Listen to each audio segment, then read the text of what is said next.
So, ayan mga kasari, namili rin ako ng aking mga pa-candy. O, diba? So, marami akong candy binili. Nag-stop kasi ako mga kasari bumili ng mga candy kasi nga, mahal na yung candy ngayon. Hindi na siya pwedeng ibenta ng 150. 150. Hindi na siya pwedeng ibenta ng piso. So, ang ginagawa ko, 5 pisong ginagawa ko. 150 isa pag sila bumibili. So, nag-stop ako. Nung nag-stop ako mga kasari, wala na akong piso-pisong natatanggap.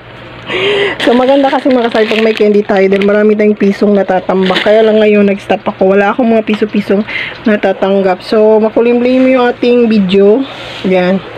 So, magpapatuloy na muna ako na aking pagdi-display at samahan nyo ako mga kasari.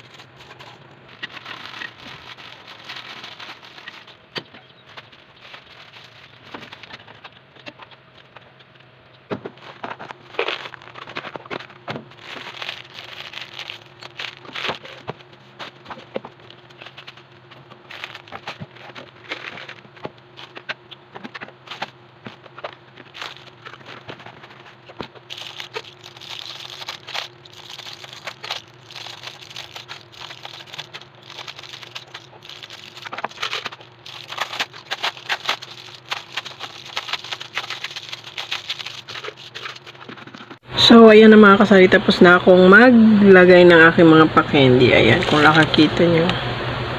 Bibira akong mag-refill ng mga candy ko mga kasari at bumili ng mga candy dahil ang hirap na talaga ngayong bumili ng candy kasi wala nang tag-pipiso.